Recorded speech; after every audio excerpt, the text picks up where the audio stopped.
말씀 들으시겠습니다. 누가복음 13장 18절부터 보시죠. 18절. 그러므로 예수께서 이르시되 하나님의 나라가 무엇과 같을까? 내가 무엇으로 비교할까?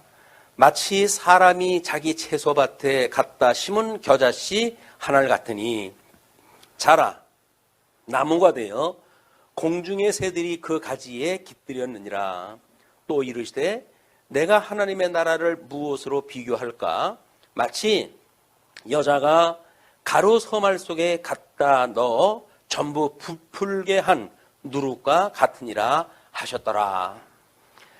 예, 우리 주보에서 보시는 대로 신약성경 복음서에서는 제1부가 중보의 삼적을 통한 그리스도의 증거였고 제2부는 신분을 통한 그리스도의 증거였습니다. 그리고 이제 누가복음에 와가지고 속죄 사역을 통한 그리스도 증거다라고 하는 내용으로 크게 제목을 잡아놨어요. 그래서 우리 이제 성탄절이 얼마 안 있으면 맞이하게 되어지는데 복음서에 대한 이야기, 예수님에 대한 이야기를 역사적인 내용으로만 우리가 이해를 하게 되면 우리 하나님의 선하신 뜻이 무엇인가를 분별하는데 많은 방해를 받게 되어집니다.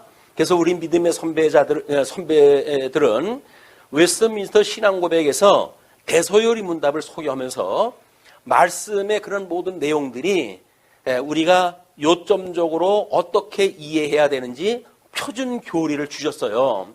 그 이야기는 거기에 신학적인 요소가 포함되어 있다는 겁니다. 그러니까는 말씀을 문자 중심으로만 또는 줄거리 중심으로만 이해를 갖다 하게 되면 그 하나님께서 그 성경을 통해 가지고 우리들에게 하시고자 하는 그 뜻을 분별하는데 어려움이 있기 때문에 믿음의 선배들은 표준 교리를 통해 가지고 그 말씀의 원리가 무엇인지를 우리한테 여러 가지로 나누어서 설명을 해줬습니다. 그렇기 때문에 이 시대에 우리가 종교 개혁자들의 정신을 이어받아 가지고 웨스트민스터 신앙 고백을 통한 여러 가지 교리적인 문제들이 그냥 성경을 읽으면 나오게끔 되어져 있어요. 그래서 우리 지금 도표에서 보시는 것처럼 누가복음과 교의신학 기독론의 비교를 갖다 이제 해드렸는데 누가복음 개론은 우리가 1장으로 해서 하나님의 의에 대한 증거, 2장에서는 하나님 나라에 대한 증거, 3장에서는 속죄사역의 완성이라고 하는 구도로 해서 제목을 쭉 잡아놨습니다. 그 이야기는 우리 교의신학, 박형룡 박사의 그 교의신학 제4편에 보게 되면 기독론의 4편을 보게 되면 그리스도의 속죄에 대한 이야기가 나와져 있어요. 그 속죄가 이제 과거에는 구속사적인 관점으로만 보았기 때문에 예수님의 속죄에 대한 이야기만 나왔죠. 그래서 속죄의 가치와 원인과 필요 또는 속죄의 성질 또는 속죄의 다양한 이론, 속죄의 한계 이런 걸 갖다 이야기를 했거든요. 그런데 믿음의 선배들도 여전히 종교 개혁자들의 한 이야기가 우리 하이델베르크 신조에 보게 되면 그런 내용들을 칼빈의 5대 교리를 중심으로 설명을 했어요. 그래서 하나님이 구약성경에서 만사를 언약을 하시고 창조를 하시고 창조하신 대로 섭리하셨던 그 하나님에 대한 이야기가 있고 두 번째에는 우리 사도신경을 고백을 하듯이 그의 아들 독생자에 대한 이야기가 나오는데 그 독생자에 대한 이야기가 바로 모든 아담이 타락을 했지만 하나님께서 모든 타락되어졌던 인간들을 위해 가지고 중보자이신 예수님을 보내주시고 그리고 그를 구속을 갖다 하셨다는 거예요. 그분이. 그리고 그 구속되어진 백성들이 살아가는 것이 하나님 나라라고 하는 그런 구조를 가지고 칼빈의 5대 교리를 소개를 갖다 하고 있습니다. 마찬가지로 우리가 누가복음의 전체적인 의미가 우리가 여러 시간을 통해 가지고 공부를 하기 때문에 부분적인 걸 공부를 할 때에는 전체적인 걸 놓쳐요. 그냥 전체적인 걸 우리가 다시 한번 상기를 갖다 해가지고 어느 위치에서 무엇을 공부하고 있는지를 우리가 확인하는 것이 매우 필요합니다. 그렇기 때문에 우리가 주보에 보게 되면 그걸 매번 그렇게 절차를 갖다 쭉 목차를 갖다 소개를 갖다 하고 있는데, 그거에 의해 가지고 오늘 이제 하나님 나라에 대한 확장에 대한 것이 10장서부터 15장까지 소개가 되어져 있어요. 왜냐하면 제2장이 하나님의 나라에 대한 증거이기 때문에 그렇습니다. 그 하나님의 나라의 증거라고 하는 내용을 보게 되면 이제 제1절이 하나님의 나라의 확장에 대한 이야기였고, 그래서 그 중에 오늘 이제 백성들을 통한 확장, 그 가운데 무리들에게 증거하는 내용이 12장 54절로부터 13장 35절까지 소개가 되어져 있는 거예요. 그래서 오늘 그 가운데 우리 구약성경 누가복음에 대한 것을 몇 번 이렇게 나눠가지고 공부를 했다 할 때마다 이걸 보여드렸어요. 그러니까 개론에 나와져 있는 거는 구약성경의 선지자들이 어떻게 그 하나님의 나라에 대한 걸 예언했는가, 그 예언했던 내용대로 지금 예수님이 와가지고 하나님의 나라를 소개하고 있단 말이에요. 그냥 예수님의 말씀은 그냥 아무 생각 없이 하시는 말씀이 아니라 구약 성경을 이해하고 있는 유대인들한테 너희들이 성경에서 이렇게 배웠지, 그걸 내가 너희들한테 알려줄게. 그래가지고 하나님의 나라를 소개하는 거란 말이에요. 오늘 세 번째 이제 그 18절부터 소개가 되어질 겁니다. 그래서 겨자씨와 누룩 비유를 통해 가지고 소개가 되어지는 것이 회복에 대한 이야기에 결국은 하나님께서 언약되어진 백성들이 불순종함으로 인해 가지고 결국은 바벨론의 포로로 끌려가게 하지 않습니까? 바벨론의 포로로 끌려갔다가 예언자들의 예언대로 70년 만에 다시 돌아오게 되어지는 놀라운 은혜의 그 역사를 보게 되잖아요. 그걸 우리는 예수님의 죽으셨다가 부활하셨던 사건으로 이해되어지고, 또는 초림하셨던 예수님이 승천하신 이후에 재림적으로 다시 오신다고 하는 이런 중의적인 의미로 해석을 한다. 그래서 성경의 해석은 이렇게 성경 논리를 따라가지고 우리가 확인했다 해야지, 그냥 부분을 읽고 하고 싶은 이야기 한다고 해가지고 성경을 이해하는 게 아니거든요. 성경을 그렇게 우리가 공부를 했다 해왔고, 그렇기 때문에 오늘은 이제 그 18절부터 21절까지 내용으로 확인했다 할 겁니다. 예, 우리 중의적인 해석을 이렇게 했다고 이야기를 했고, 이것도 전 시간에 우리가 알려드렸던 내용이에요. 자, 그리고 이제 오늘 겨자씨에 대한 누룩 비유로 해가지고 소개되어지는 거거든요. 예, 참고로 요게 겨자씨랍니다. 겨자씨. 요게 지금 센티미터로 해가지고 표시되어 있는 자가 있잖아요. 그 자로 봤을 때 1mm 정도 되어지는 이것이 겨자씨라고 하는 그 내용이고, 이거로부터 지금 하나님 나라가 확충되어진다는 걸 소개를 했으니까 우리는 하나님 나라라고 하는 그런 의미가 잘 들어오질 않잖아요. 그렇지만 우리 창세기 1장 28절에 하나님께서 그 나라를 약속을 하셨을 때 우리 아담에게 하시는 그것이 복을 주시고, 그리고 생육하고 번성하라 라고 약속을 하셨어요. 그 생육하고 번성하는 일이 아담이라고 하는 한 사람으로 인해 가지고 온 지금 이 우주의 인생들이 만들어진 거거든요. 그런데 마찬가지로 둘째 아담이신 예수님으로 인해 가지고 구원받은 백성들도 그렇게 확장되어진다는 거예요. 그것이 사도행전 1장 18절에 성령이 오시게 되면 너희들이 권능을 받고 예루살렘과 온 유대와 사마리아와 땅끝까지 이르러 나의 증인이 되리라 라고 이야기를 했잖아요. 그 증인들의 사역을 통해 가지고 하나님 나라가 확장되어지는 것, 그렇기 때문에 교회가 성도를 사랑한다는 이야기는 한마디로 전도한다는 이야기입니다. 세상에 제일 중요한 것이 뭘까요? 죽을 수밖에 없는 사람들을 살려주는 일이에요. 육적인 생명도 살려주는 것이 제일 큰 사랑입니다. 그런데 죽어 있는 사람들한테 복음을 증거해가지고 그들로 하여금 영생을 얻게 하는 것만큼 지대한 사랑이 어디 있습니까? 그 사랑이라고 하는 본질을 이걸 놓치고 교회에서 뭐 열심히 출석을 해야 되느냐, 봉사를 해야 되느냐, 그걸로 해서 사랑을 가늠한다는 이야기는 너무 지엽적인 거에 우리가 빠져 있는 거예요. 우리가 궁극적인 사랑이라고 하는 그 이야기는 복음을 증거하는 겁니다. 그래서 예수님을 믿으면 구원받는다는 이야기예요. 그걸 증거해야 하나님 나라의 백성으로 살아가고 거기서 위로를 받고 소망을 가지고 살아가게 되어지는데 복음을 전하지는 아니하고 이래야 된다 저래야 된다라고 하는 당위를 갖다 자꾸 주장을 하니까 예수님을 믿는 성도들이 힘든 거예요. 세상 일도 힘든데 교회 와서도 힘들게 되어지는 거예요. 교회 오게 되면 하나님 말씀으로 해서 위로를 받아야 될 거 아닙니까?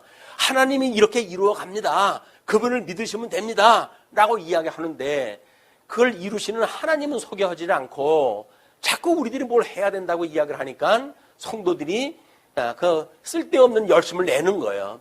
쓸데없는 열심을 내게 되면 어떤 현상이 일어납니까? 많이 하는 사람과 적게 하는 사람들 간에 격차가 만들어지죠.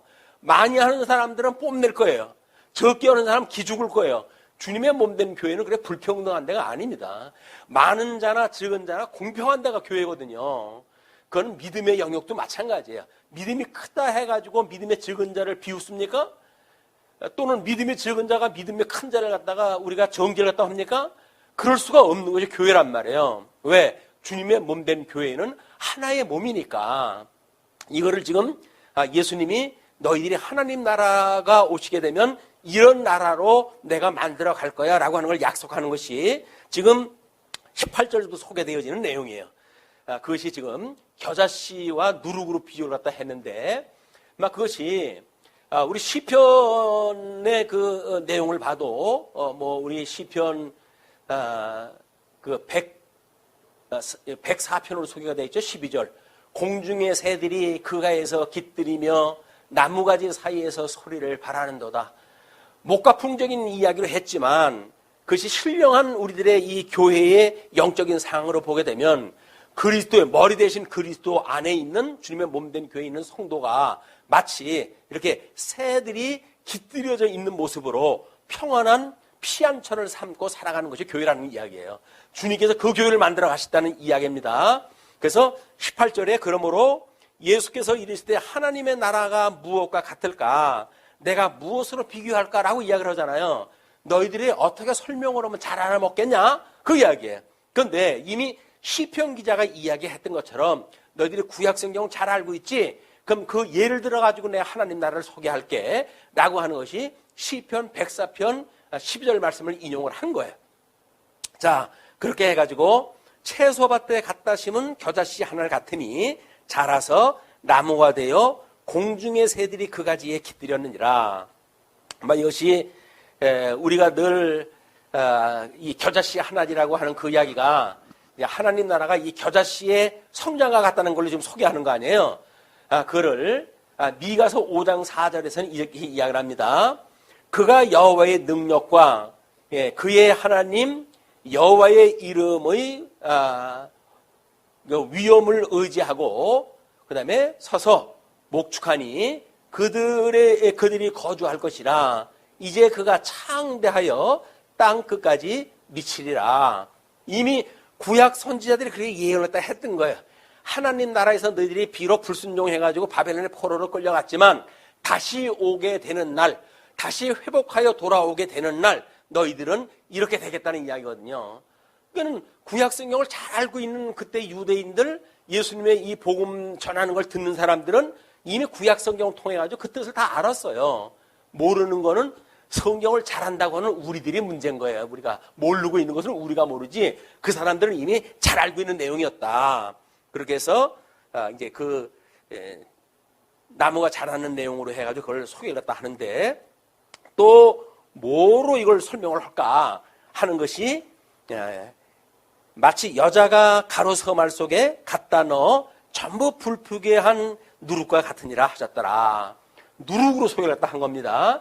그 누룩에 대한 것도 지금 이제 가로서말 속에 누룩을 갖다 이야기를 하잖아요. 가로서말 속에 누룩이라고 하는 의미는 우리가 뭐가 뭔지도 몰라요, 사실은. 신약 성경만 우리가 이렇게 문자로 이해를 하게 되면 그게 무슨 뜻인지를 모른단 말이에요. 그러나 이미 구약 성경에서 이제 가로서말이라고 하는 그 이야기는 대개 한 번 반죽할 때 사용하는 평균적인 양이라는 거예요, 그게. 그 일상적인 그런 의식주의 생활이 뭐 그렇게 옛날과 다르지 않은 사람들의 입장에서 보게 되면 그거를 너무나 잘 알고 있는 내용입니다. 잘 알고 있는 내용을 소개를 하니까 그 사람들은 그냥 쉽게 알아들은 거예요. 근데 우리는 모르고 있는 역사, 모르고 있는 구약 성경의 배경, 이런 걸 가지고 신약 성경을 문자적으로 이해를 하니까 그게 뭔 뜻이냐라고 해가지고 엉뚱한 해석을 하게 되어지는 겁니다. 그래서 우리 창세기에 나와져 있는 것처럼 그 18장 6절에 나와져 있었죠. 우리 아브라함이 이제 그 장막으로 가가지고 사라에게 이르되 속히 고운가루 세 쌀을 반죽을 다 해가지고 이 떡을 만들어가지고 천사를 갖다 대접했던 그런 그 사건에 대한 이야기예요. 그런 그걸 이스라엘 백성들 열조에 대한 이야기는 더 잘 알죠. 그런 알고 있기 때문에 가루 세 마리라고 하는 그 이야기는 반죽을 갖다 해가지고 떡을 만드는 얘기로구나. 단순히 그 이야기. 거기다가 뭐 세 마리는 어쩌고 뭐 그다음에 뭐 그 누룩은 어떻고 해가지고 엉뚱한 걸 상징적으로 설명한답시고 그렇게 하는 일은 옳은 해석 방법이 아닌 거예요. 구약의 시대 사람들은 가루 서마를 통해서 그렇게 했다. 그러나 누룩 없는 떡을 먹을 적에는 유월절 어린 양, 우리 유월절 때 먹는 양은 누룩 없는 떡을 먹었지만 일상생활에서 그렇게 먹지는 않잖아요. 그러면 그걸 갖다 어떻게 먹어야 돼요? 지금은 뭐 이스트라든지 이런 걸 넣어가지고 우리가 부풀려가지고 그리고 빵을 먹는단 말이에요. 마찬가지로 이때도 그렇게 누룩을 넣어가지고 전체를 부풀게 만들어가지고 그리고 떡을 만들었으니까 하나님 나라가 지금 우리 이제 하나님 나라 백성으로 예수님이 오셨잖아요. 그 예수님이 누룩으로 이런 그 가루 서마를 갖다 부풀릴 수 있는 그런 분으로 오셨다는 거예요. 예수님의 말씀이 이렇게 생육하고 번성해가지고 땅끝까지 이르러가지고 하느님 나라가 이루어진다는 이야기로구나. 그냥 이렇게 이해하면 되는 거예요. 거기다 엉뚱한 해석을 다 붙여가지고 성도들이 이래야 된다 저래야 된다라고 하는 설명 방식은 맞지 않는 방식이다. 자, 다음에 이제 22절로 30절 보시게 되면 좁은 문에 대한 비유가 나오잖아요. 자, 이게 또 이제 까다로워집니다. 예수께서 각 성 각 마을로 다니사 가르치시며 예루살렘으로 여행하시더니 이제 유월절을 맞이해가지고 돌아가실 곳이에요. 거기가 이제 그쪽으로 이제 여행을 갖다 하시는데 어떤 사람이 여짜오되 주여 구원을 받는 자가 적으니까 그들에게 이르시되 궁금한 거예요.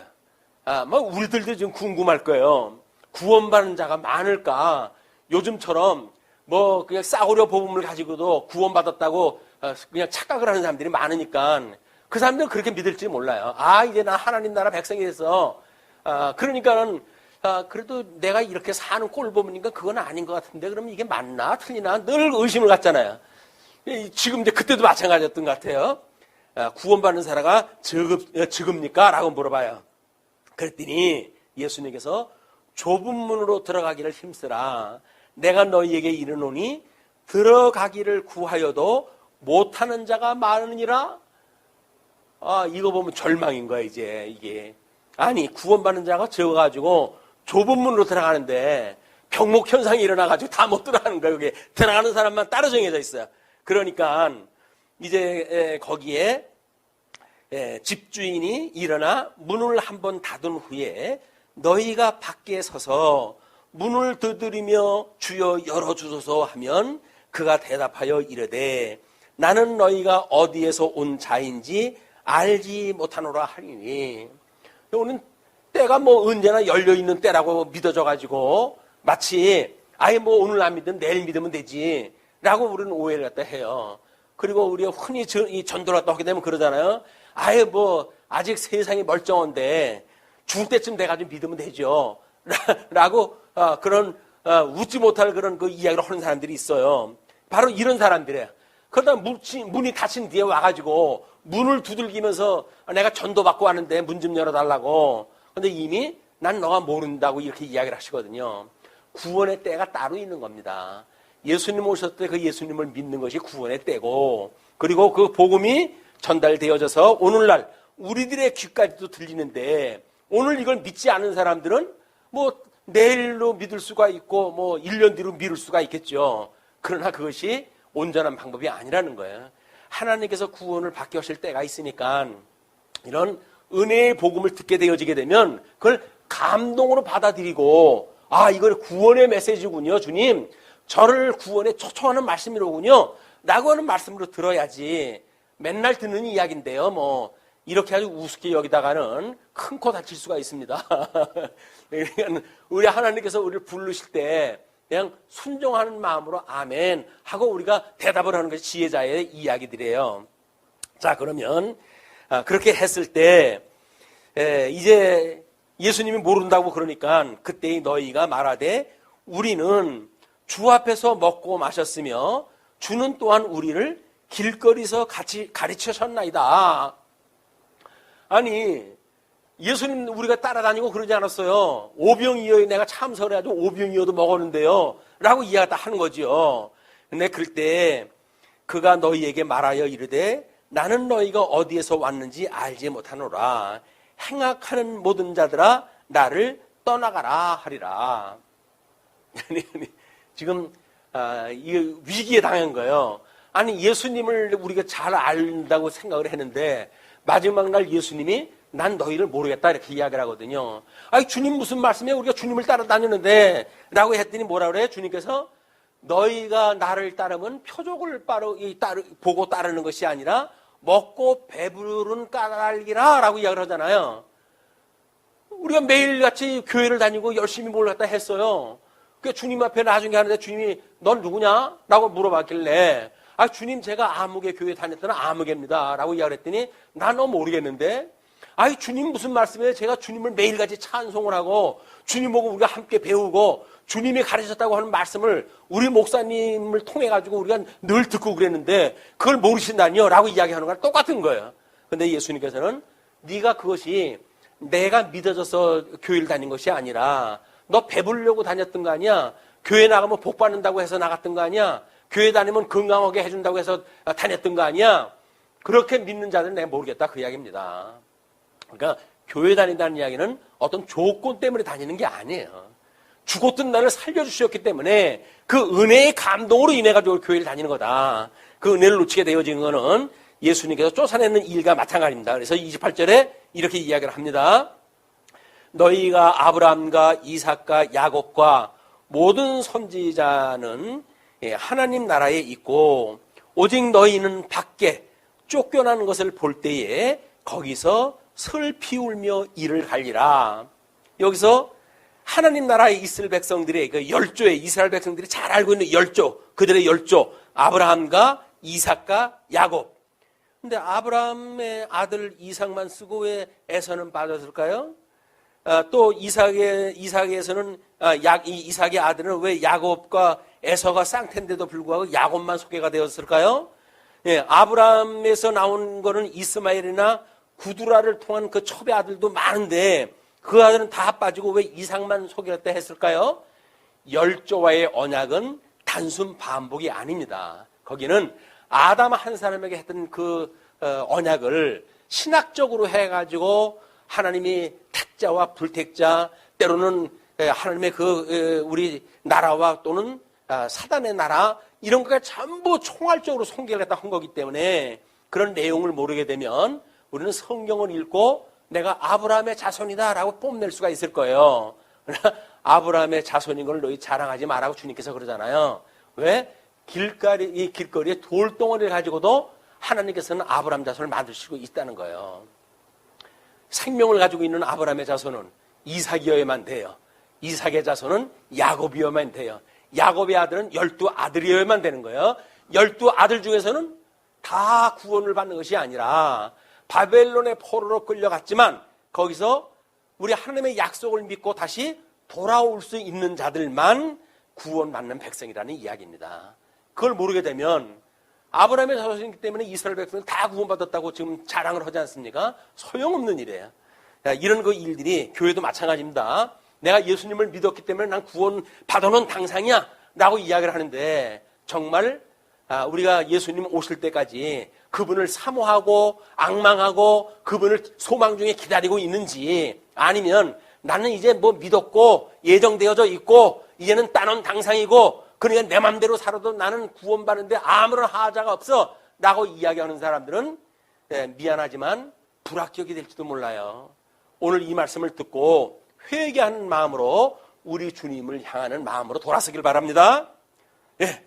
그 다음에 이제 이야기가 31절로 35절까지의 이야기입니다. 지금 그 좁은 문이라고 했던 그 이야기도 예수님이 지금 그 머릿말에는 그걸 써놨는데, 하나님께서 아담을 만드시고 이 아담에게 복을 주신 그 아담을 에덴 동산에 이끌어 들여가지고 두 가지 약속을 했잖아요. 하나는 선과 악을 알게 하는 과일나무 열매를 따먹으면 죽는다. 하나는 영생을 얻는 과일나무 열매는 먹어도 좋다라고 이야기를 했어요. 두 개를 우리는 두 가지 언약이라고 이야기를 하는 거예요. 그렇게 해가지고 하나님께서 두 가지 언약을 주었는데도 불구하고 아담은 불순종의 길을 선택을 했어요. 그래서 선과 악을 알게 하는 과일나무 열매를 따먹고 그가 타락을 하게 되어지는 겁니다. 그렇게 되어진 우리 아담에게 하나님께서는 가죽옷을 해입히시고 그리고 그를 내쫓으셨어요. 물론 거기서는 3장 15절에 여자의 후손과 뱀의 후손과의 이런 갈등 관계를 통해 가지고 복음의 핵심을 하나님께서 이미 알려주셨죠. 그렇게 해가지고 내쫓았어요. 그럼 내쫓았으면 다시 들어가면 될 거 아니겠습니까? 그럴까봐 하나님께서는 이제 에덴의 동쪽에다가 화영광과 구룹으로 해가지고 막아놨어요. 그거는 하나님의 은혜가 아니면 들어갈 수 없는 길입니다. 그런 다시 우리가 회복의 역사로 볼 적에는 우리 예수님이 다시 이제 오시는 날 재림을 갖다 하셨을 때 모든 이제 그 대적들을 무저갱 속에다 집어넣고 전부 집어넣어가지고 회복되어진 천년 왕국을 보여주시는데 그 천년 왕국이야말로 우리가 예수님을 통해서 들어가게 되어졌던 에덴의 회복이라는 거예요. 에덴의 회복. 이런 교리를 또 뭐 무천년설이라고 그러다가 우리가 천년이 없다고 그러는 거 아니지 않냐. 현재가 천년이라는 이야기지. 그래가지고 현천년설이라고 해가지고 이름을 개명을 갖다 해가지고 주장하는 사람들이 있어요. 유감스럽게도 한국 교회에 신신하게 물을 먹은 모든 그 교회들은 현천년설을 그들은 주장을 합니다. 역사적인 천년설을 그 사람들은 부정을 하는 거예요. 그러니까 예수님 오셔가지고 재림을 갖다 해가지고 모든 사단 권세를 무저갱 속에다 가두고 라고 해가지고 천년왕국이 우리 이사야서에서 이야기했던 것처럼 이 독사의 굴에 아이가 손을 갖다 넣고 사자가 풀을 먹고 라고 하는 그 이야기는 저주가 거친 세계를 갖다 주신다는 이야기 아니겠어요? 그러니까 무저갱 속에다 모든 사단을 집어넣으셨기 때문에 저주가 거쳐 있는 세상이다. 그런 걸 지금 표현하는 내용이거든요. 그런데 지금 저주가 없나요? 저주가 없어가지고 이 코로나19 때문에 이 난리가 났나요? 아닌 거예요. 지금 사단은 여전히 우리들한테 이렇게 질병으로 전쟁으로 기아로 해가지고 우리들한테 핍박을 해오고 있거든요. 이제 우리가 전쟁이 이게 영적 신령한 것으로 해석이 되어지질 않으면 우리는 이걸 위해 살아갈 수밖에 없고 이것 때문에 교회를 다닐 수밖에 없는 거예요. 기아를 해결하기 위해서 교회를 갖다 답니까? 그래가지고 다른 사람한테 배고픈 사람한테 뭐 밥 한 술 주는 것이 그게 사랑입니까? 아닌 거예요. 진정한 사랑은 그들에게 복음을 가르쳐줘요. 복음을. 아니 한 끼 먹고 말 그걸 갖다 아무리 주면 뭐랍니까? 매일 준다고 해가지고 해결될 것도 아니고. 그러면 영생을 얻는 것이 무엇인지 복음을 증거하는 것이 가장 큰 사랑이다. 세상에서 옆사람 손잡고 사랑합니다 사랑합니다 10분을 갖다 해도 그건 사랑이 아니에요. 교회 사랑이라고 하는 그 이야기는 복음을 증거하는 거예요. 피차 가르치는 거예요. 그래서 예수님을 믿는 믿음으로 만들어진 우리들의 그런 믿음의 건덕을 우리 믿음의 어린 자들한테 몸소 보여줌으로 해가지고 예수님을 믿는 것은 저런 모습이로구나 라고 하는 걸 우리가 볼 수 있게끔 해야 될 거 아니에요. 본이 되어질 거 아니에요. 본은 안 되고 믿는 사람들이 오히려 믿음 큰 사람들 때문에 믿음 적은 사람들이 시험에 드는 이런 교회가 이게 온전한 교회가 아니잖아요. 그러니까는 예수님한테 우리가 구약 사람들은 그렇게 해서 다시 회복되어진 사람이라고 그랬는데 우리는 과연 예수님 오셨을 적에는 예수님 믿는 사람들만 구원을 받는 이야기죠. 그러나 성화의 과정을 통해서 견인에 이르기까지의 그 과정을 보게 되면 그때는 예수님이 다시 오시는 날까지 은혜의 장전에 붙들려 있다가 주님을 맞이하러 가는 사람들만 구원에 이르게 되어지는 거예요. 물론 뭐 우리 예수님 오시기 전에 죽은 사람들은 그 믿음을 지키는 채로 이미 우리가 그 육신은 무덤에 갇혀져 있지만 우리 영은 하나님께 가 있단 말이에요. 그런 자들이 이미 구원받은 사람들이니까 우리가 낙원에 있는 자들도 다 구원에 이를 겁니다. 그러나 이제 그때 예수님 오실 때에는 살아있는 자들만 이제 예수님에게 우리가 변화를 받아가지고 그분을 맞이하러 올라가잖아요. 그것이 슬기로운 처녀와 미련한 처녀의 예화입니다. 이런 내용을 우리가 알아야 앞으로 소개되는 하나님 나라를 잘 알 수가 있는 거예요. 자, 그리고 이제 31절로 35절 예루살렘 멸망에 대한 탄식이 소개가 되어집니다. 31절 곧 그때에 22절로 30절까지는 좁은 문에 대한 비유로 해가지고 이걸 소개를 갖다 해드렸고, 성경 구절들을 인용되었던 성경 구절들은 우리 카페에 들어오셔가지고 다시 한번 확인했다 하시고 그렇게 하셨으면 좋겠어요. 그다음에 31절로 35절은 예루살렘 멸망에 대한 탄식입니다. 자, 우리 예레미야에 나와져 있는 대로 22절 5절에 너희가 이 말을 듣지 아니하면 내가 나로 맹세하노니 이 집이 황무하리라 나 여호와의 말이니라. 예레미야를 통해 가지고 하나님께서 어떻게 경고했는지를 지금 소개하는 내용이거든요. 그러면 이 예루살렘 멸망은 주 70년에 지금 이루어진 역사적인 사실이란 말이에요. 예수님이 지금 공생에는 30살에 시작을 하다 해서 3년 동안 했다고 하시더라도 지금 좀 33살 정도가 돼요. 그러면 AD 33년에서 앞으로 약 37년 후면 망가져질, 완전히 훼손되어질 그런 예루살렘을 향해 가지고 지금 우리 예수님이 어떠한 생각을 가지고 제자들한테 교훈을 다 하시는지 이 내용을 우리가 상기할 필요가 있는 겁니다. 뭐 우리 예수님이 공생의 생활이니까 3년 후에 되어졌고, 또는 이 3년 후에 되어진 일들이 역사적으로 이루어지는 일들은 결국 주 70년에 일어나는 일이지만 그 일이 신령한 의미로 보았을 때 우리 예수님 재림 때까지 언제 그분이 오실지 모르잖아요. 우리 주님께서 그걸 안 가르쳐 주셔요. 그거는 왜? 이거는 하나님만이 아는 일이다 라고 하는 거는 우리가 결혼 이식을 통해 가지고 그 이유를 충분히 설명을 하다 드린 바가 있습니다. 그러니까 우리가 그런 다시 오셔야 했던 주님을 기다리는 것, 주님은 다시 오신다 라고 하는 우리는 그런 이 재림에 대한 소망을 가지고 살아가는 것이 우리 예수님을 믿고 살아가는 성도들의 삶의 모습인 거예요. 아이고 배부르고 좋은 세상 주셨네, 하나님 좋습니다, 감사합니다 라고 하는 것에 취해가지고 다시 오실 예수님은 생각도 안 하고 여기가 좋사오니 여기다 초막셋을 짓고 여기서 주와 함께 거하면 좋겠습니다 라고 이야기했던 베드로 모양 그런 그 이야기를 하면 그건 주님의 뜻이 아닌 겁니다. 주님의 뜻은 이 세상은 내가 심판할 거야. 이거는 다 너희들 내가 다시 오는 날까지 너희들은 나를 늘 바라보고 내가 너희를 굳게 세워져 가고 또 너희를 온전케 해가고, 그래서 나의 단장한 신부의 모양으로 내가 해간다고 했던 그 약속을 바라보고 살아가야 돼. 엉뚱한 거 가지고 살아가면 안 돼 라고 하는 걸 수없이 이야기를 해주는 거예요.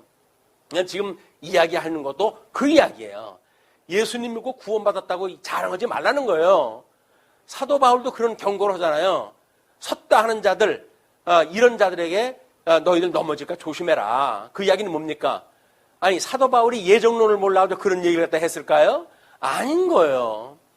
우리 예수님 앞에 구원을 받고 견인의 은혜를 갖다 입는 자들은 내적 우리가 이 소명을 받지 않으면 안 되지는 겁니다. 우리가 주님이 우리를 부르실 때에 외적으로 소명받은 사람들이 있어요. 그런 사람들은 늘 교회 생활을 하는 것 같지만 예수님을 마음으로 영접하지 않은 사람들이에요. 그리고 자기는 예수님을 믿는다는 거예요. 예수님을 믿는 사람이 그래? 예수님이 그러실 거예요. 예수님을 믿는 사람들은 그렇지 않습니다. 자기 유익을 위해 가지고 그렇게 치를 떨고 그러고 살아가지 않아요. 예수님 믿는 사람들은 어떻게 하든지 복음을 나눠주고 싶어가지고 그렇게 살아가는 거지, 무슨 자기 있는 걸 가지고 뭐 쌈짓돈 만들어가지고 그냥 집어 넣어놓고 꾸기꾸기 해 쌓아놓고 그렇게 사는 게 예수님 믿는 거 아니에요. 주님이 오늘 우리에게 믿음 주시는 걸로 산다고 믿어지기 때문에 우리한테 허락되어진 시간 동안 우리가 깨달은 말씀을 갖다 끊임없이 소개하고 그것이 본이 되어져서 믿음의 사람들한테 교훈하고 피자 가르치면서 서로 사랑하면서 교회 생활을 하는 것, 그렇게 하는 것이 우리의 이웃을 사랑하는 성도들의 삶입니다. 뿐만 아니라 원수까지도 사랑하라고 그러잖아요. 근데 아주 재미난 그 이야기를 들었어요. 제가 어떤 그 요한계시록을 이야기할 때 어떻게 예수님이 원수까지도 사랑하고 위에 권세 잡은 자들한테 순종하라고 하셨던 분인데 요한계시록에 보니까 완전히 박살을 내고 하나님께서 그래 마음이 폈겠냐라고 이야기했다 해요. 그랬더니 그걸 해석하기를 거기 나오는 선생님이 해석을 하는 거예요. 우리 예수님이 오셔가지고 예수님을 믿고 뭐 주 70년 이전까지는 박해가 있었고 그럴지라도 참을만 했다는 거예요. 그냥 원수까지도 사랑했던 말씀이 먹혔다는 거예요. 그런데 이제 우리 네로 황제가 등극을 하고 그다음에 우리 요한계시록을 배경할 때까지 엄청난 박해가 시작이 되잖아요. 그때는 성도들이 마음이 바뀌었다는 거예요. 야, 이거 원수까지 사랑했다가는 우리가 다 죽겠다. 이제는 안 되겠다. 이렇게 해가지고 그걸 해석이 바뀌었다고 하는 이 말을 믿어야 될지 어떻게 될지 여러분이 판단하시기 바랍니다. 세상이 12번 바뀐다 할지라도 주님의 말씀은 신실해서 바뀌는 것이 아니에요. 그러면 위에 권세 받은 자들한테 순복하라는 그 이야기는 뭐예요? 순복하는 이야기예요. 그걸 순복하기 싫으면 그러면 순교의 길을 걸을 수밖에 없죠. 순교의 길을 걷지 않고 맞대가리가 싸워가지고 그걸 갖다 이긴다고요? 그것이 지금 성경을 자기네 멋대로 해석하는 사람들의 이야기란 말이에요. 우리가 정신 차리지 않으면 우리도 세상 우리들 외에 많은 사람들이 이렇게 믿고 있거든요. 인터넷을 틀게 되면 수많은 사람들이 그런 논리로 이야기를 하고 있거든요. 큰일 납니다. 큰일 납니다. 하나님의 이 생명의 말씀을 그렇게 변개되어진 말씀으로 소개를 했다 하고 그렇게 해서 그럴 수밖에 없었다는 상황을 연출하고 그런 이야기를 하는 건 맞지 않아요. 우리 하나님께서 우리한테 이 주셨던 말씀은 1.1에게도 변하지 않는 말씀이다. 이거는 우리는 무오설이라고 이야기를 하는 거예요. 우리 하나님께서 성령의 감동으로 만들어진 그런 글이기 때문에 그걸 영감설이라고 그러잖아요. 그걸 뭐 우리가 이 문자적까지도 하나님의 영감을 주셨다고 해가지고 축자적 영감설을 믿는다고 우리 이야기를 하는 거예요. 그리고 그걸 믿는 사람들이 그렇기 때문에 우리들의 이 하나님의 말씀은 절대 무하다는 거예요. 물론 원본에 관한 이야기지만 그 무하다라는 걸 우리가 믿는 사람들이기 때문에 성경의 말씀이 뭐 때를 따라가지고 해석이 달라지고 그런 건 맞지 않습니다. 우리 요한계시록을 미래형으로 보는 사람들은 지금 이루어지는 상황으로 보잖아요. 우리 신천지 그 사람들은 자기네 역사로 이해를 하잖아요. 성경은 이미 못을 박았어요. 요한계시록 기록과 동시에 성경은 완전히 그냥 문을 닫은 거예요. 이는 성경 이외의 역사로 해서 해석되어지는 것이 아니라 성경의 내용 그것만 가지고 어떻게 언약대로 이루어졌는지의 내용을 보고 우리는 믿는 거예요. 그래서 오직 의인은 믿음으로 믿음에 이르게 하나니 오직 의인은 믿음으로 말미암아 사는 것과 같다라고 이야기를 하잖아요. 그래서 우리는 성경을 통해서 믿음으로 사는 거지 지금 이루어지는 역사가 그렇게 되어졌다고 믿는 거 아닙니다. 고고학적으로 어떤 증명이 일어났다고 믿는 거 아니에요. 그냥 성경이기 때문에 고고학적으로 나타났겠지라고 생각을 하는 거지 마치 그것 때문에 성경이 진리다라고 말하는 논리는 맞지 않는다. 이게 전무후무를 갖다 우리가 잘 살펴봐야 돼요. 그렇기 때문에 이게 논리라는 이야기입니다. 진리의 논리를 이게 착각을 하게 되면 좁은 문으로 들어가는데 전부 실격이 돼버려요. 결코 넓은 문이 아닙니다.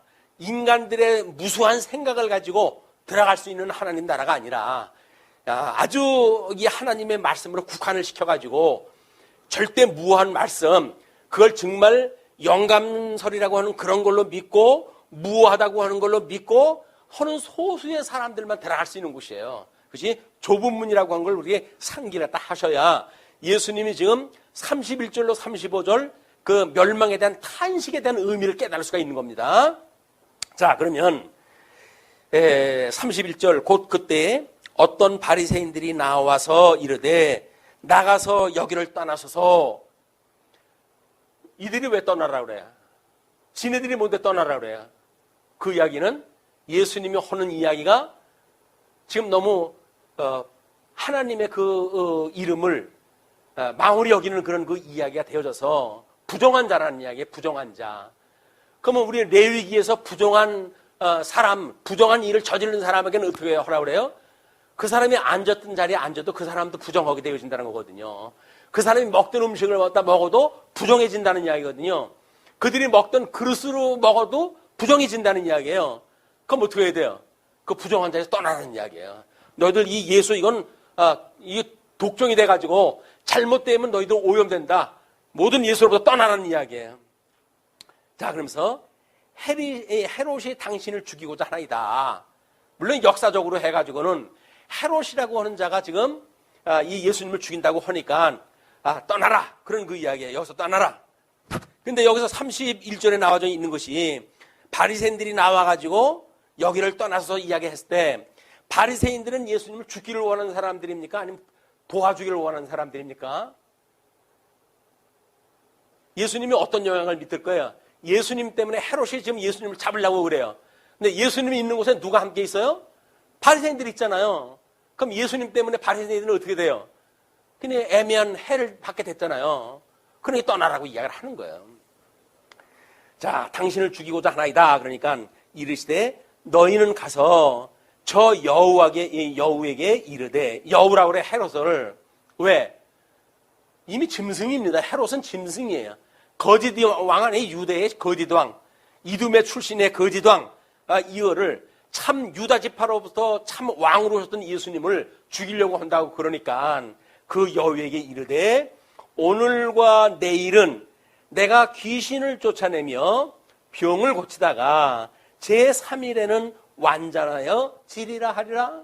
자, 여기서 이제 오늘과 내일이라고 하는 그 이야기가 나오잖아요. 그래서 이제 오늘과 내일이 이제 제3일에는 내가 온전하게 되어진다고 그랬으니까 그 이야기가 현재는 지금 예루살렘의 여정 중에 있는 거예요. 그렇죠? 그 다음에 거기 가게 되면 고발을 당해가지고 이제 예수님이 우리 성찬을 갖다 나누시고 그리고 산에 오르셨을 때 이제 그들이 가룟 유다가 그 예수님을 고발을 갖다 해가지고 병정들을 끌고 와가지고 이제 예수님을 포로로 끌어갈 거거든요. 그리고 급기야 6월절 어린 양으로 돌아가실 거란 말이에요. 지금은 내가 너희들과 함께 있고 내일은 예루살렘으로 향한 여정 중에 내가 있을 것이고 그 다음에 3일째는 내가 6월절을 거기서 맞이할 거야. 그 이야기예요. 그렇기 때문에 6월절 어린 양으로 돌아가시는 것이 구역사형의 이 구약의 그 언약되어진 대로 예수님이 이루시는 구속의 완성이란 말이에요. 예수님은 어린 양으로 돌아가셔야 돼요. 그리고 성전으로 해서 부활하셔야 돼요. 그리고 대제사장으로 승천하다 하셔야 돼요. 그것이 예수님의 속죄사역인 제사사역의 완성입니다. 그걸 지금 이야기를 하시는 거예요. 그러나 오늘과 내일과 모레는 내가 갈 길을 가야 하리니 선지자가 예루살렘 밖에서는 죽는 법이 없느니라. 모든 구약의 선지자들이 예루살렘에서 애매한 그 해를 받고 왕에게 직고하다가 이제 죽임을 당하고 이런 그 일이 있었잖아요. 그 다음에 성전에 그 거짓 제물을 드리는 자들을 책망하고 그러다가 해를 받고 이제 순교가 되어졌잖아요. 그런 그 일 때문에 예루살렘의 밖에는 죽는 법이 없다. 그렇게 이야기를 하시는 거예요. 근데 그걸로만 끝나는 게 아니고요. 선지자 한 사람이 죽었다는 이야기는 누굴 예표하는 거예요? 참 선지자로서는 예수님을 예표하는 거란 말이에요. 그러면 예수님이 거기 돌아가실 거 아닙니까? 예수님이 거기 돌아가신다는 이야기는 예루살렘 성전의 훼손이고 그는 유대의 훼손이고 그는 선민국가라고 했던 이스라엘 전체의 훼손이고 그는 우리 아담 이후에 태어난 모든 인생들에게 화가 임하게 되어 있는 사건이거든요. 그렇기 때문에 그들이 지금 예수님이 죽는다는 이야기가 무슨 의미가 뭔지를 모르는 거예요, 지금. 우리 이스라엘 백성들이 바벨론의 포로로 끌려갈 때, 물론 1차 포로로 끌려가지요. 2차 포로로 끌려갔어요. 그러나 그걸 유수라고 그러지 않습니다. 3차 유수 때에 성전이 훼손이 되어지고 온 성곽이 다 불타가지고 없어졌을 때 그거를 우리가 3차 훼손이라고 그러는 거예요. 그걸 기점으로 해가지고 남쪽 유다는 516년에 포로로 끌려갔다 이렇게 이야기를 하는 겁니다. 그러니까 그거를 잘못 알게 되면 1차 때도 그랬는데 왜 3차까지만 이야기를 하냐라고 이야기를 해서 그 핵심을 놓치게 돼요. 핵심이라고 하는 그 이야기는 성전이 불타는 거예요. 그러니까 이스라엘 모든 하나님의 나라의 그 역사는 성전의 역사와 맥을 같이 하는 겁니다. 그 성전의 역사를 인해 가지고 끝내 그 솔로몬의 아름다웠던 성전이 그렇게 무너지고 불타가지고 훼손되어지고 그걸 예수님의 죽음에 대한 예표로 보여지는 거예요.